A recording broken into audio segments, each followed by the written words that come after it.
We're live. We're live. Yes. Oh, great. This interview is live. Okay, so Susan is your name? Yep. Right? Yes. Really happy to have you here at Raytheon today applying Yeah. for, what are you applying for? Your electrical engineering position. Electrical engineer, that's right. Okay, well, we're glad to have you. What are some of your strengths and weaknesses? I'm really dedicated to my work. I think that's a big strength. I'm very meticulous. And I guess you could see that as a weakness. Sometimes I'm a little too meticulous with my work. Aren't we all? Yeah.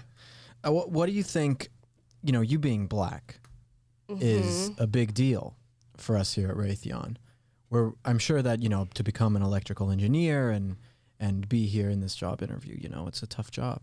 It took a lot of work and for someone of your color. I mean, not really. I grew up in a really conservative, white, rural area, and I did just fine. I mean, I was valedictorian. I went to Yale and got my degree, so I don't think being black had really anything to do with that. Because of affirmative action? No, just merit. Co-interviewer Travis, what do you think about this? It's Taylor, first of all. But again, you make that error. I think we have a lot of need for diversity here, so we're really excited about having a black person such as yourself here. But we did just interview a trans little person before you came in, and we were just wondering, I think he's white and a male, so he's still a little bit low. We can't figure out if he's lower on the totem pole than you as far as the intersectionality stuff. So do you have anything else going for you? Are you queer, trans, anything like that we can kind of add more diversity points? When was the last time you changed your gender? Never. I'm confused because I'm really not sure how any of this is relevant, sir. This is the most important all that's thing relevant. to us. Thank you very much. Yes. We are trying to defend America. Why do you hate America? With CRT. Okay, I don't think I want this job anymore. And scene. And scene. You're not black enough for this job. If you guys are tuned in to what's happening on the internet right now, Chris Rufo, our resident CRT expert. Is that your notes during my interview? These were my notes during your interview. This is basically what they're doing. Wow. This is basically what they're doing. I want to show you this Twitter thread that Chris Rufo posted very, very recently, about 4 hours ago now, talking about Raytheon, which is the second largest defense contractor here in the United States. They are now pushing CRT within their company, within this corporation, and they are going to be hiring based on diversity and talking about how we can be more inclusive to the intersectional employees at Raytheon. Well, it's just so dumb, first of all, because we talked about this before we got started, that I'm going to go off on some rant. I will wait for a moment. But okay, let's talk about the subject at hand. I will just say it's incredibly hypocritical that the people at Raytheon are coming and trying to be so virtuous and claim that they're caring about diversity and all these different things based on the way that they act in their everyday lives. Right. When they are one of the largest defense contractors in our country, and they're talking about defunding the police during this whole CRT thing. Right. It doesn't make any sense whatsoever. But let's go through some of the writing in this little packet that they've put out. Now, this one is from last year because they didn't start with just CRT. They started last year with a guidebook on how to become an anti-racist today. Not tomorrow, today. Okay, guys, so are you listening? Because right now we're... Not yesterday, today, right now in this moment. We're all a little racist right now. We all got to become anti-racist. So you have to have a commitment to diversity and inclusion, and it takes all of us, not just one. We all have to be dedicated to this. And what they really want you to focus on is checking your bias and checking your privilege. So the employees had to go through this guidebook and then take a pledge here. I pledge to check my bias, speak up for others, and show up for all. I hate that. It's so dumb. Like, why do you care about any of that kind of stuff? You're supposed to be doing a job. You're getting the most qualified people in the world. Engineers, whatever, rocket scientists, bomb scientists, physicists, anything you can think of. All the most qualified people for that. That should be your first, second, third, and fourth concern. And then once you have that, then you can maybe think about, okay, we want to do some sort of affirmative action. But if you are sacrificing that for diversity quotas or to teach people about diversity, you are ruining the integrity of the company. Yeah, well, guess what Raytheon's first concern is? Their first concern is, have you heard the term intersectionality? I have not. Never. Well, guess what? It's about, leveling the areas of oppression that somebody might come across in their life. Because, not only am I black, but I'm also a female. That's 2 levels of oppression, okay? If I was disabled, that would be another level of oppression. And if I was LGBTQ+, that would be another level. So we got to think about the intersectionality of things. Right. I have 0 intersectional benefits. You really don't. Yeah, which I'm kind of happy about. You're kind of happy about? Why is that? Just because you know it's all merit? Yes, I want everything to be based off of merit. I hate how the left sees the world when they look at everything through an intersectional benefit. So they see me, a white straight dude, and they say, this guy's horrible, and then I make it and do amazing things in my life, and there's like, you know, I can't say anything. There you go. You're like, I just like did that. it on my own. I didn't have any intersectional benefits. You know? And that is one of the problems that comes along with this sort of diversity quota hiring and the affirmative action hiring is how are you supposed to get anything based on your own merit if they took into account your race and your gender before they took into account anything else? And I know people want to say, oh, well, this is remnants of slavery and Jim Crow, and we need to help black people get on the same level as white people. But no, you don't, because we're already there. And when you implement policies like affirmative action, all you are doing is telling young black kids, you're not good enough and you need our help. And when you do achieve the things that we helped you with, it won't be based on your own merit. It'll be based on the fact that we helped you because of your skin color. This is all just a big virtue signal. It is. It is all big virtue signaling. You think Raytheon and Lockheed Martin and Boeing and these types of defense contracting companies actually care about these diversity standards or anything like this? I mean, can you call the kettle black? Is that how the phrase goes? The pot calling the kettle black. Yes. I mean, these are the most hypocritical people in the world, okay? Lockheed Martin got $50 billion. In a good year, they get about $50 billion in defense contracts from the U.S. government. Then you have this revolving door of basically people coming in who work in the government, in the State Department, or in the Pentagon, the military, and then they go and work as executives, board members for these different defense contracting companies, lobbying, spending money on campaigns, and it's like, these people are destroying America, okay? These people at these big defense companies are destroying America, putting dirty money into politics, creating the swamp, lobbying our government, keeping us in endless wars because they're spending billions of dollars on defense contracts. I mean, these are some of the worst people in America, some of the worst people in the world. And they want to come and talk to us about diversity and inclusion standards. Give me a break. These people are terrible, greedy, horrible people. Right. And you can see most of the main backers behind these sorts of campaigns, all the corporations, the companies, our government, our mainstream media, social media, they all have vested interest in you as a consumer and getting your money. And they're more tuned in to what is going to help them grow as a company than anything that has to do with the social issues that we're experiencing right now. And that is why they're pushing all this woke ideology. And it also serves as like a smokescreen. Like the NBA can be virtue signaling in China while they're having practices right outside where Uyghurs are being put into concentration camps.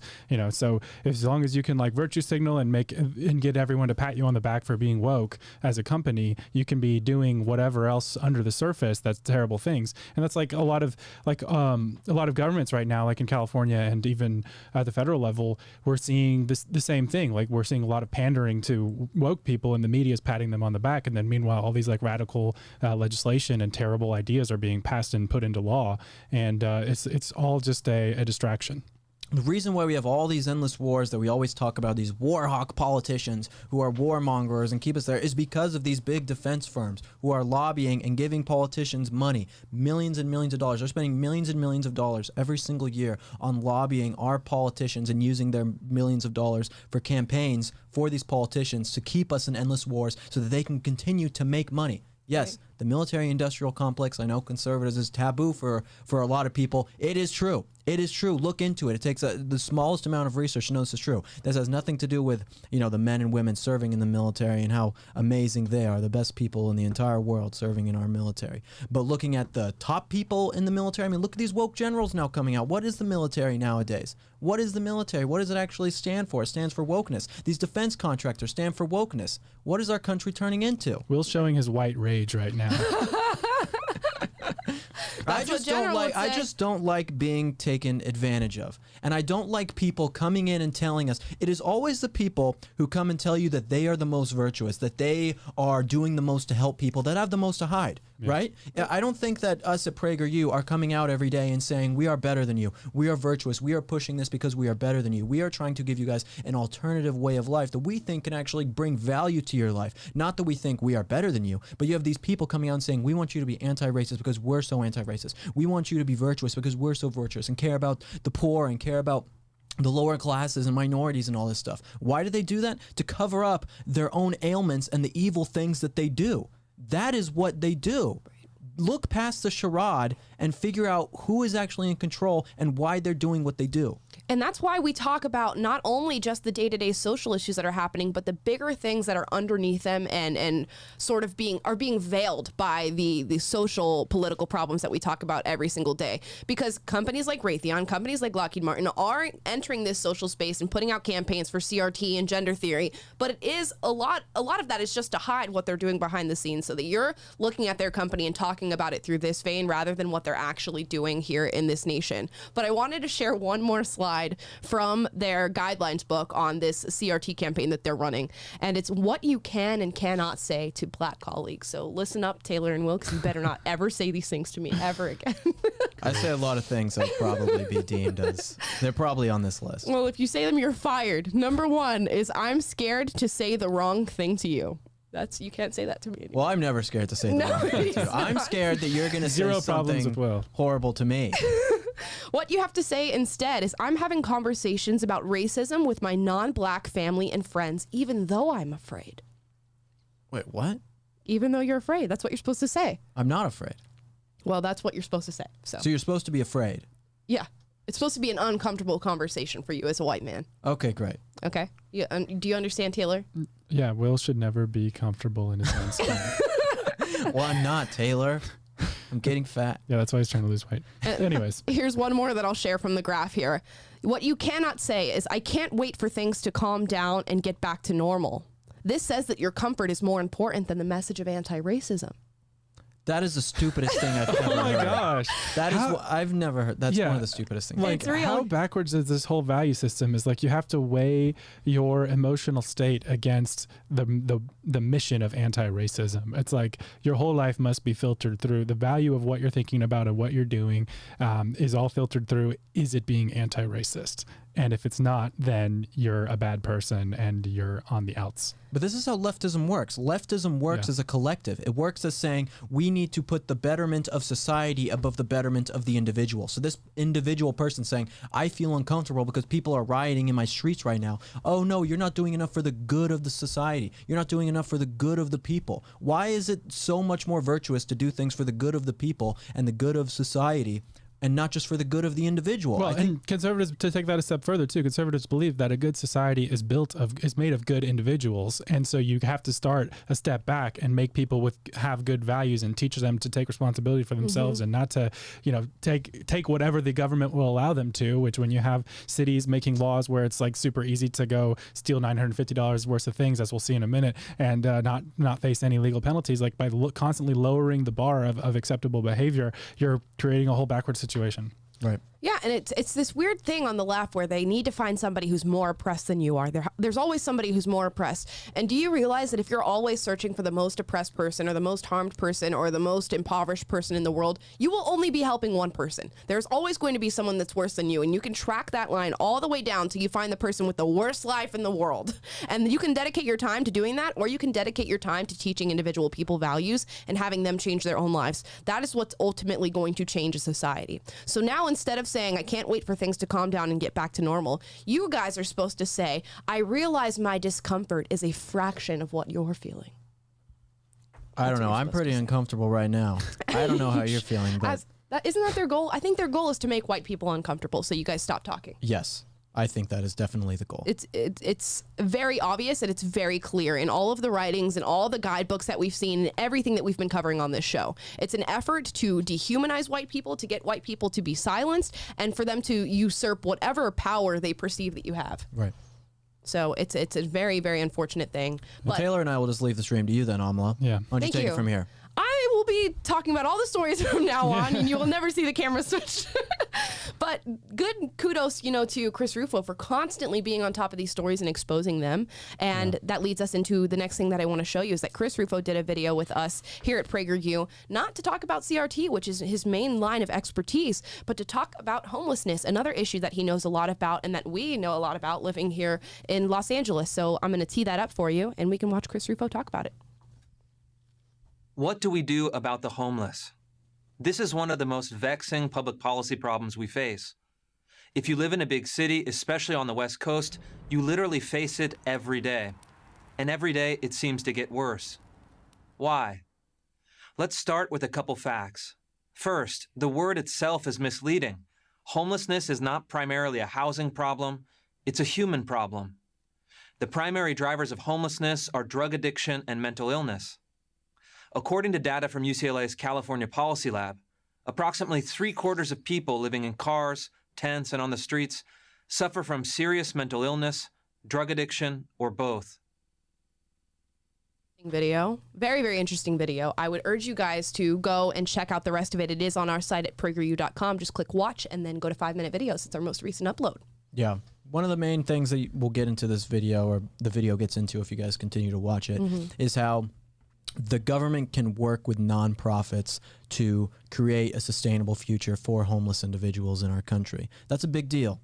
There isn't enough emphasis on that. There are a lot of Christian nonprofits out there that do great work here in America that don't get any government funding, and they do work that changes people's lives. If only the government would realize this and do something about it, but it doesn't seem like in the West Coast cities they want to do anything about it. Yeah, we are going to have a vlog coming out soon where Will Taylor and I go to the Dream Center, which is an organization out here in Los Angeles who is doing actual work to get homeless people rehabilitated, get them their GEDs, get them involved with Christ, and lead them down a path of success through religion and rehabilitation. So we can't wait for you guys to see that. It was truly an amazing thing to go and experience. Amen. A woman. Sorry, I'm not allowed to say anything. I'm too white. I would follow up, but I can't. Fair enough. Now, a very interesting story that has come out recently as well is this new Captain America, which we've all been looking at this article today, and it's just crazy. It's just another woke rendition of the things that we once knew and we once loved. So this is an article out of Breitbart. Independence Day. Marvel Comics makes Captain America say American dream is a lie. So, just ahead of Independence Day, Marvel Comics featured a new Captain America issue in which Captain America slams the American dream as a false promise. So it's funny in the article, or if you read the Marvel comic, Captain America talks about the American dream being a lie, the white picket fence being a lie, and then you read also what he says, and he says that we need to have open borders and immigration for all. And it's like, okay, you can maybe talk about the American dream being a lie if you're talking about open borders, because open border policies have in some ways killed the American dream for people. I mean, let's look at, again, look at how ancient Rome collapsed. Do you know how ancient Rome collapsed? Ancient Rome collapsed because they let hundreds of thousands of Germanic tribes people into Roman land and they didn't assimilate to the culture. What do you have when you let hundreds of thousands of illegal immigrants into America who don't assimilate to American culture? It tears apart a society. Right. So, yes, Captain America, I can somewhat agree with you that the American dream is dead for people on the border. That is a fair thing to say. But it's funny that is not what he is talking about whatsoever. No. But regardless, yeah. Time and time again, you get examples of this. Look what's happening right now in the UK. Look what's happening in Western Europe. Look what's happening in Canada when you get this mass influx of illegal immigrants, or even sometimes legal immigrants that are just not properly assimilated to the culture of the country of which they move to. And the crime rate skyrockets, drugs skyrocket. So many problems start to occur because you have now citizens in a country, and some of which who are not citizens in a country, who cannot culturally get along, and they are not well mended together. They are not well adjusted to the new country that they're living in. Well, back to Captain America. I mean, this is Captain America, not Captain Communist. I know. I mean, they should call him Captain Russia or Captain China. He's got a big hammer and sickle on his shield instead of the star. I mean, what a wild thing to do, to have Captain America do that. Yeah, you want to hear some of the quotes? Sure, go for it. Let's see. I'm loyal to nothing except the dream. Here's the thing about a dream, though. A dream isn't real. I'm starting to think America actually has two dreams and one lie. The first American dream is the one that isn't real. It's one some people expect to just be handed to them, and then they get angry when it disappears, when the truth is it never really existed in the first place. I could be wrong. I'm not a Marvel nerd like some of you guys who probably read comic books. But I believe that didn't Captain America start as like this scrawny kid in World War II, and then he became like a hero and started from they like nothing? injected him with like crazy steroid type stuff. Right. That made him into a superhero. I Right. think. So kids in America, you can just inject yourself with crazy steroids, and you Kids can need to make know it. that they can live out that dream. You can live out that dream. But no, even, despite the steroids and things, I think the Captain America story lives to tell a greater purpose. That, he started as nothing. He was this little scrawny dude, and then he turned into something that was a hero for the country. He was supposed to be a symbol of American exceptionalism. And our values and everything we stand for. And now they've turned that around and made it the complete opposite. Sorry, I'll let you finish. No, it's okay. I mean, I could see Thor doing something like this, but not Captain America. Not my man. Not my man. But this is why they specifically choose it to be Captain America, because he's Captain America, and the new Captain America needs to be woke. He needs to be see all of the problems of systemic racism and stuff in America, and be an ally and be an activist, because that's really what this is. And look, I stopped watching Marvel even before they went woke, just because it was too much for me. So many superhero movies all the time. But if you're still watching Marvel stuff, just honestly, just stop. Or why? If it's why are you doing that? There's no reason to keep watching this stuff. It's just activist propaganda. They're toward the end of this article, they talk about the thing where they hired Ta-Nehisi Coates, who's a woke writer from the Atlantic, and he's written a bunch of really celebrated woke books. He's a critical race theorist, and they hired him to write a series about Captain America 2, and he put in the Jordan Peterson is the Nazi. He put his quotes as the same thing that's the Red Skull, the Nazi neo-Nazi guy, says to his people. He's literally quoting Jordan Peterson and portraying him as a Nazi. Yeah. And then in the Falcon and Winter Soldier, it says the Anthony Mackie's he's a black guy, takes on the mantle of Captain America, of course, and he has a monologue where he talks about America such an oppressive place that needs to change. And so this whole thing it's not even about art. It's not about great American stories. And this is what's so pernicious about it, is little kids watch this stuff to get their idea of what a hero is. And that used to mean going on a hero's journey, hearing the call to adventure, going out there, taking on responsibility, going out in the world, helping people and that kind of thing. And now the hero's journal is becoming an activist. And before kids have the vocabulary to really understand what this stuff is, they understand it in stories, and they understand it in hero stories like this. And the left is controlling these stories now and inserting these narratives into them to train kids to be if I want to be a good person, if I want to be a hero, then what I need to do is be an activist. Which honestly, I don't think it'll work, by the way, because it feels too fake and kids see through it. And I have nephews that are 10, or they're gonna get mad at me, I get their age wrong, but 12, 14 years old, and they're Marvel fans, but they stopped watching it because they're it feels dumb now. It feels manufactured. I can see through it.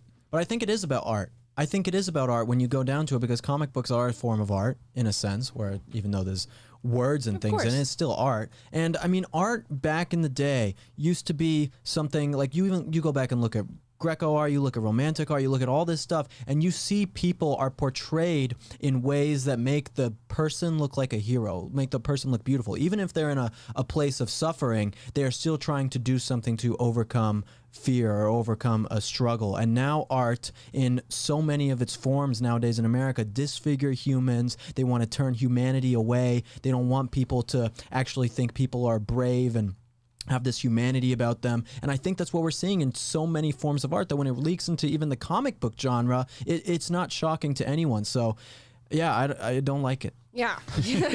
Fair.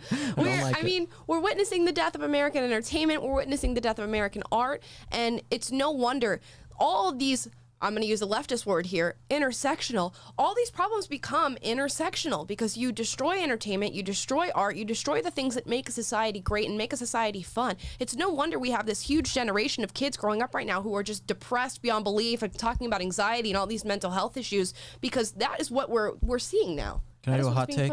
Hot take. I don't think Pablo Picasso was a good artist. Okay. I think Pablo Picasso helped ruin art. Actually. Really? Yes. With his abstraction of real It's form? Postmodern art and ideas in general are just terrible and anti-goodness and truth. And yeah, so it disfigures the human. You look at Pablo Picasso art, and it looks like he's got the heads and stuff all weird around and eyes all over the place. It doesn't look like a human. Art used to be a beautiful, wonderful thing, and then you want to distort the human. Why do people want to do that? It makes ugly caricatures of what humanity is supposed to be. So I know everyone loves Pablo Picasso, but he's overrated. He's not a good artist. Is my hot take of the day. Interesting. Okay, we might have to do some like an art segment on. Who's your favorite artist? Who's my favorite artist? Sorry to put Like you on the painter spot. or It could be a sculptor or. I don't know. Ooh. I don't have strong I can give you like a opinions on art. favorite I'm not era of artistic. art. I really like Baroque art, Okay. like French Baroque art. Really love it. I don't know that I can name a particular artist, but I can think of a don't know. painting. I just don't know the name of it. I like the cool sculptures of David and stuff like that. That are, like, Yeah. that look real and like elegant and beautiful and Right. not this like modern stuff that's Yeah. like whatever. Oh, like the Yeah. creation of Adam is amazing. It's an amazing painting. Yeah. Michelangelo. Yeah, Who's your- Michelangelo's amazing. Who's your favorite? My favorite painter is probably Francisco Goya. Okay. Never he's- heard of her. Yeah, she's great. Never. No, it's a man. He's great. He's done a lot of. Did they Probably make if the you saw Goya some of beans the behind you pieces- too? Yeah, Francisco Goya beans. He's done some wonderful art. And I really like Monet as well. I like Impressionism. Okay. So Impressionism is very, very cool. yeah. And there's still a lot of beauty in Impressionism, so I'm a fan of most of it. You know what is I'm art? very impressed with Impressionism. I'm Impressionism with impressed. You know what is art nowadays for this generation? TikToks. Oh, that is art. They're And just- Amala is one of the greatest TikTok artists the world has ever seen. Art Thank you, for guys. aesthetic's sake. What's your art style on TikTok? What is my art style on TikTok? I don't realism. There you go. Basedism. Basedism. Basedism. Canceledism. Canceledism. That's far more accurate. Now we're gonna see an amazing piece of art from what I would call an abstract artist on TikTok. More like fart. Now her username is Body Pause Jewel, which should already tell you where we're gonna go with this. Body Positive Jewel. So you can already tell where she leans. I'm gonna just go ahead and give you guys just a disclaimer, a little warning here, is that you might want to turn your volume down a little bit on this one because she's extremely loud, Yes. as a lot of leftists tend to be. When you can't have a good argument, you just get louder. Exactly right. So let's hear it. Hey girlies, this is your sign to not celebrate the 4th of July! A holiday celebrates the independence of the 13 colonies from England when we literally got our independence and immediately stole land and committed genocide! How can we celebrate independence and being the best country in the world when we live on stolen land? How can we celebrate independence when slavery is still instated in our prison system? Y'all! Okay, I'm halfway through. Is there anything that you want to respond to? Although it's like I just got berated. I couldn't even hear this. I mean, I know. it's I like, had to take the headphones off because it I was know. like I have to like so think about it aggressive. again. No, do you guys have? Okay, there's a comedian in the '80s named Sam Kinison, and this was his whole shtick. Was he would like say something really quiet, and he's like, "Yeah, my wife asked me to click that just the other day," and he would like scream. And that's literally what I was doing. Except but she's it's not being funny. It's like not actually funny or yeah. entertaining at all. Like, she can't wait for dinner. She's gonna Painful. eat the AirPod. Jeez. I mean, just like, it's so hard to have a civil discussion with anybody who's like this. Yeah, imagine trying to go out and have a conversation with this person. It wouldn't work. Yeah. It wouldn't work. I'm gonna what do you try think to. about racism? I hate white people. I don't want to hear about people. It's crazy. But I think I'm just going to try to put together a little bit about what she said. This was a TikTok in relation to the 4th of July. She says she doesn't understand why we're celebrating the 4th of July when we refuse to admit that we are on stolen land. Mm-hmm. So I think that's what she's trying to say. That is what she's trying to say, which is so stupid.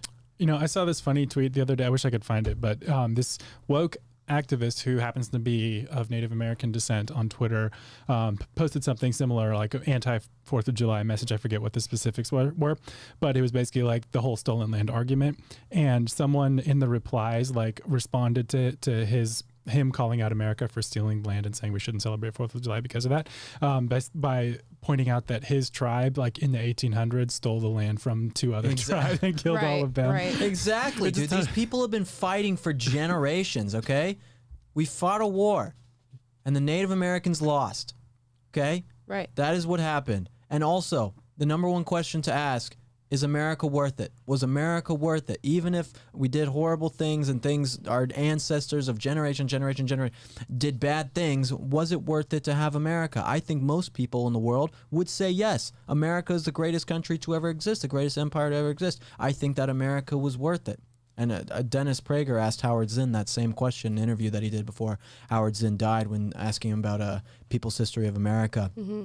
And he said it wasn't worth it. It was a great question. And it's a good question for you guys to ask people on the left when they bring up this argument. Do they think America's worth it? If they think America's worth it but still think that there was some bad stuff, you can have a conversation with people. If people don't think that America was worth it, you got nothing else to talk about. Lost. It's a loss. But even if they don't think America's worth it, every single land of which you stand on was inhabited by some other person at some other time. It's just a ridiculous argument. And it goes to the same when we talk about slavery and Jim Crow and all that stuff. There's no country, no place in the world that has not at some point participated in slavery of enslavement of some form of people. There's no race in this world that has not undergone enslavement. So what are you talking about? And why do you only attribute it to America? And why are we still discussing it to this day? Because America's so powerful. America's so powerful, and so people have it so good in this country that they're able to say bad things about it. Right. And it's a Marxist view of the world that's obsessed with power, and it's obsessed with taking power from people who have power and taking it for yourself, because you would build a utopia that's better than the terrible country that exists now and has all the power, which is not true. And that's the whole point of what you're saying. Like, it was America worth it? Like, America was a project, an experiment in, a country founded on Enlightenment liberalism and Judeo-Christian values, and that is what unlocked the most prosperity, the most equality, the greatest country the world has ever seen, and that was worth it. Even so, we don't have to whitewash history. Like, yeah, there were some questionable actions along the way. It wasn't executed in perfect morality, but the end result is a more moral and more exceptional country than any other country that has ever existed on planet Earth. And that in and of itself was worth it, because that was progress. And what they're doing is not making us to progress further. They're taking us back toward a more primitive state and toward a more unequal state. A country that gives you individual liberties, where all across the world, there was no country that gave you those individual liberties. Carl Jung, the psychiatrist in the 1900s, talks about individuation, which is about essentially you becoming yourself, becoming an individual, and becoming the best version of yourself. But the Marxist, leftist, collectivist view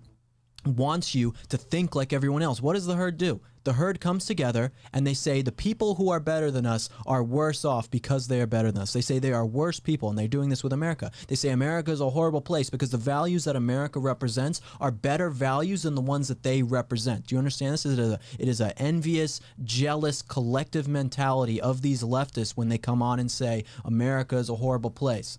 That is what it is.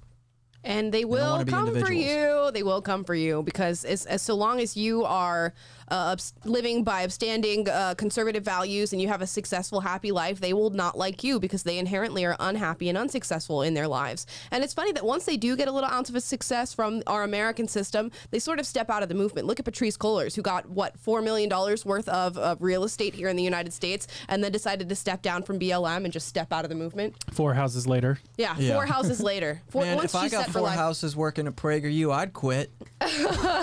You, America, it's been real. All right, you guys have a good time, but I got 4 houses. Yeah, so I think an innate part of being a leftist. Dream. Yeah, exactly. It's true. An innate part of being a leftist is just being unhappy.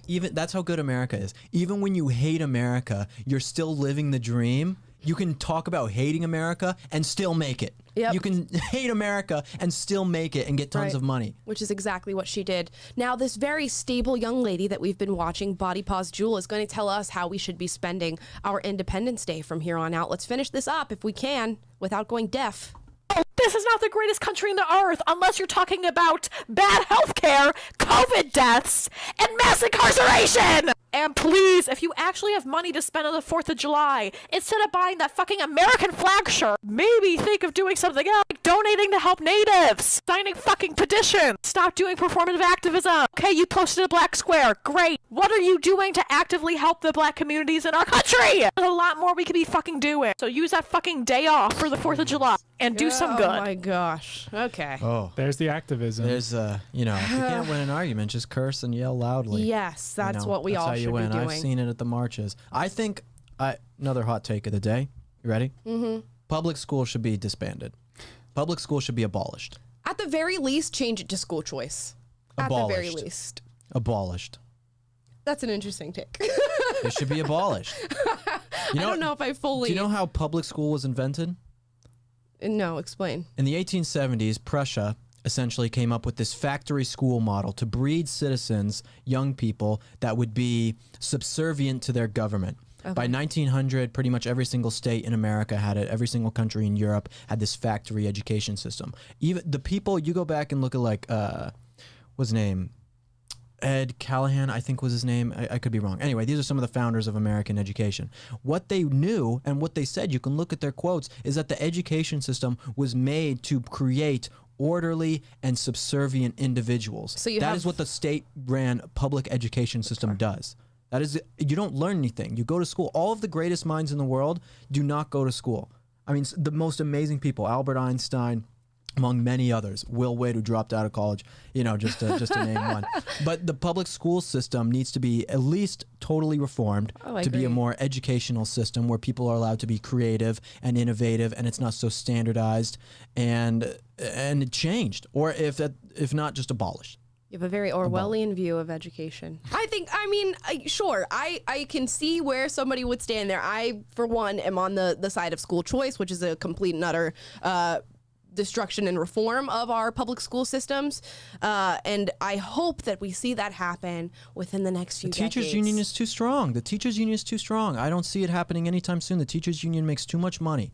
They have too much money, too much control over our politicians, the lobbying. If you're going to abolish something, I would start with the teachers union. Well, yeah, of course, 100%. Abolish the teachers union.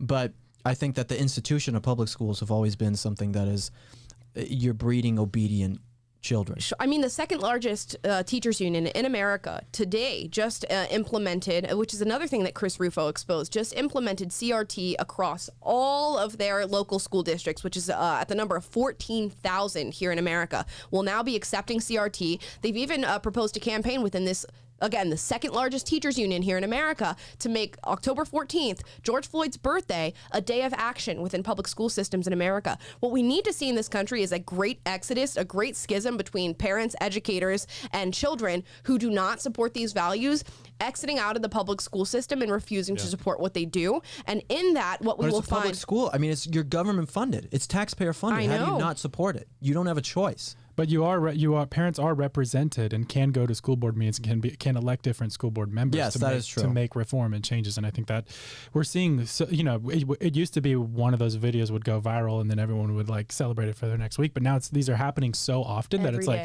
2, 3, a week of parents standing up at their school board meetings and taking action. And, I don't know if we need to hit rock bottom first, and society just needs to get more infected with this CRT nonsense and before enough people wake up to really turn the tide.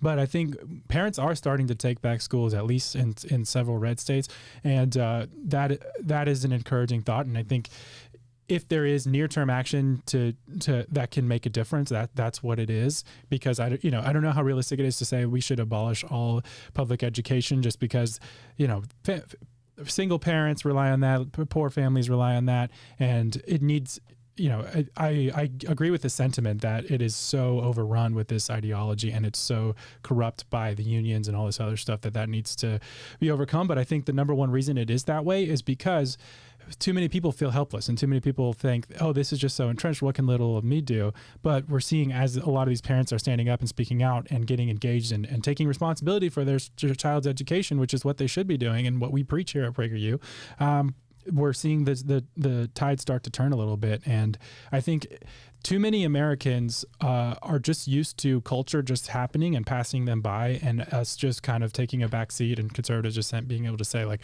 well, I'm still going to watch this show. I'm still going to buy my Nikes. I'm still going to watch the NBA because, this is too big of a problem. And what's my little impact going to have? But I think that they're not going to stop pushing. They haven't stopped pushing, and the agenda keeps on advancing. And I think as we're seeing some parents finally standing up and taking some ground back, we just need that to continue happening. And we need fewer people on their butts and more people out there getting engaged and getting involved in taking back our country. Okay, fine. Best case scenario, public school gets abolished. but not in the likely. meantime, in the meantime, I start preparing yourself for a great exodus, and it's happening time and time again. A lot of parents now are shifting from public school to private school, or yeah, if you have the means, I think you should, for the record. Yeah, exactly. And it's 100%. for parents that have the means. What you should be doing is either shifting your kid to a private or homeschooling, or funding things that help your school recover from the stuff that is happening right now. You have parents out, and I forget what the name of the county is, but it was in relation to the whole thing that was happening at Loudoun County, which we've covered many times, the CRT infiltrating them, is the parents that had the means, the financial means to do it, were actually buying out billboards in the town to talk about CRT, and buying out, those electronic trucks to talk about CRT. Super base. And they would park them outside of the school as the kids were going in. So if you're a parent who has means, put the means that you have into your kids' education, into their future. And if you're a parent that does not have the means, you do have a voice. So show up to your school board meetings and start talking to people, because this has to change. And once kids start exiting this public school system, even though I know it's funded by the government and they don't truly care, once we make a large dent in that, it will change. It's going to affect the amount of people who are going to college and these public universities that are, again, giving the government more money for your education. And it's going to affect the amount of people who are going into government jobs ultimately. So a great exodus is going to affect the government and make a wave in which they cannot ignore it, and they will have to alter what we're doing in schools. Anyways, so as Taylor said, sometimes places hit rock bottom before they get better, and you see a large exodus of people. We're going to see it in the school system. We're seeing it with police officers. We're seeing it in every facet of our society. And our last story of the day is that this is happening in San Francisco. A recent poll out of San Francisco says almost half of the people who live in this city, half of the residents, are planning on moving out of the city due to the rising crime and the deterioration in the quality of life. Duh. Yeah. Of course people are going to leave San Francisco. It's hell on earth. It's a horrible place to live. Why would you want to live there? I know a lot of people who live in San Francisco, and they all say how horrible it is. I know people who have left San Francisco. I mean, there's no reason to live in San Francisco unless you are Mark Zuckerberg or a big tech algorithm that doesn't need a home. Unless you're some omniscient algorithm. Yeah, some omniscient algorithm that somehow only censors conservatives. Right. Then I don't know why you would live there. Yeah, and more out of this poll here. Additionally, 8 out of 10 people polled said that crime has increased in the city, and almost 90% of the poll said that they believe that the homeless crisis has gotten worse. Which time and time again we're seeing right here in LA. There's no reason to live here unless you're working for PragerU.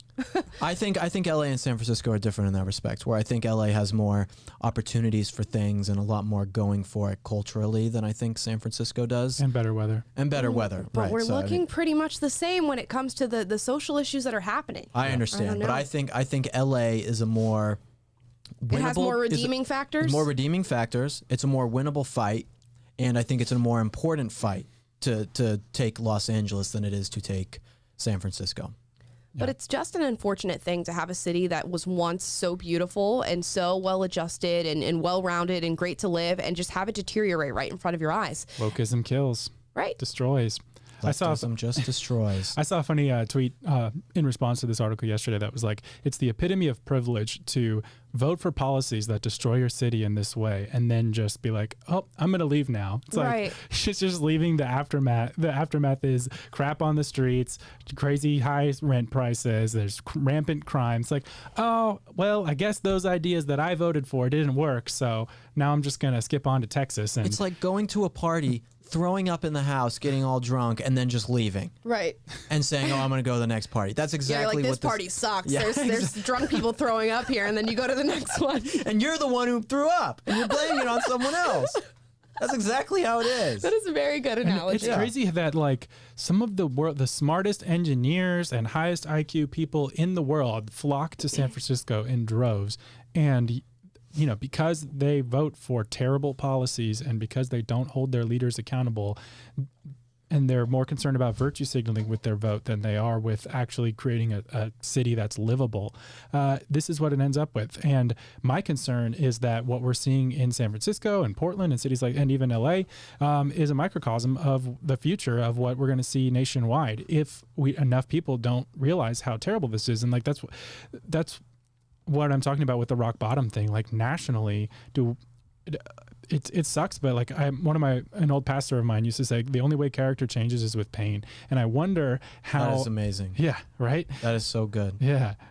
Larry Stockstill is his name. But I wonder that, first of all, if you can just if you can destroy San Francisco and make your city absolutely terrible and then just roll out and move to somewhere that you haven't destroyed yet with your bad ideas, you're not feeling the pain that you're causing. And that's the problem with so many of these like ivory tower woke people who live in their, rich neighborhoods with their private security and then vote and advocate for these policies on social media, these celebrities, and they're destroying low-income communities by, being anti-police, but they don't feel the pain of that they're causing. And the communities that do suffer from their ideas, they do, and they're the very ones holding people back, holding society back, and it's so backwards and it's tragic and really infuriating. And I vacillate between, like, I see some, the progress we're making with these parents that are standing up, and it's like, okay, as people are waking up, we're fighting back, we're going to take back the country. But then sometimes I feel like we get lulled back to sleep because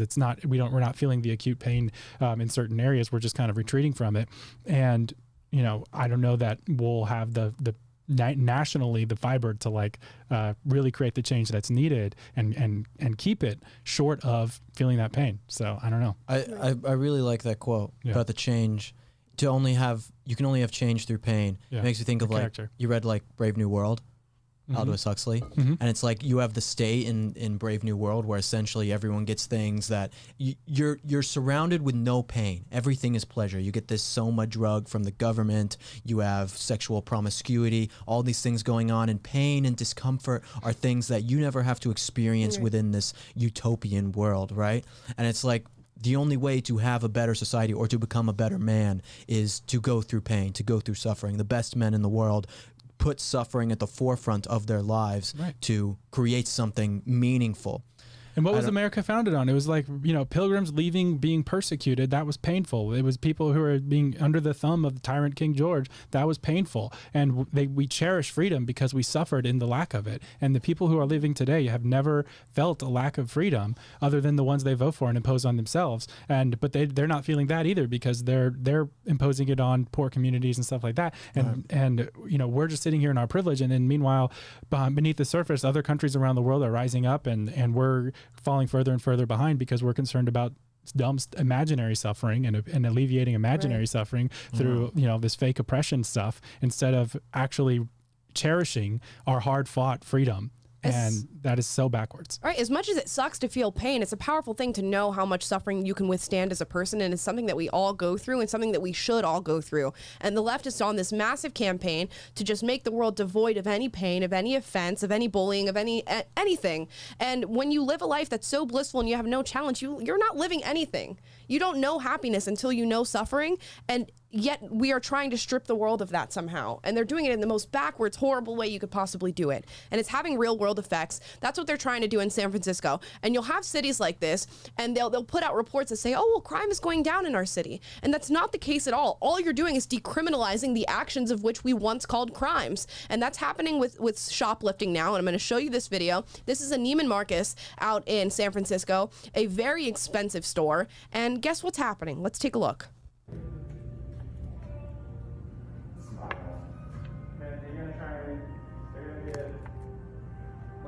1, 2, 3, 4, 5, 6, 7, 8, 9. I feel like the Mario music should be playing like 9 shoplifters. Oh, gosh. And off they go. 20 seconds. And look, I don't know if you guys can see this security guard right there.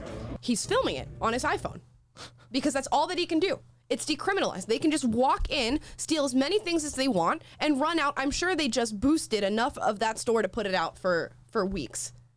I don't know how much they boosted or took, but it did look quite ravaged. Sizable. Yes, and Neiman Marcus, if you guys are not familiar, is very, very expensive, and they just took out. It's the only place Amala shops. Yeah, it's the only place, clearly, not Zara and H&M. TJ yeah, I'm more Maxx. of a Goodwill type of guy myself. So. More of a TJ Maxx, Ross, pay for less, Yeah. But yeah, that's what's going to keep happening. And there's so many stores and businesses, even ones that are corporate, that are closing down because they cannot withstand the shoplifting and the crime that is happening in their area. One thing to note about this, which I think is important, that's showcasing that the store is Neiman Marcus and not a Goodwill or a Target or something like that, is that we talk about low-income communities and we say, you know, well, or at least I see this from the left on Twitter and on Instagram and things when I post these kind of videos, and they're like, well, they have to steal because they can't afford it. They can't afford clothes and food, and that's why it's decriminalized up to $950. These clowns are at Neiman Marcus stealing $300 blazers. I mean, or probably even more expensive than that. Stealing clothes that is high-end fashion. How can you tell me that this is because they are underprivileged people?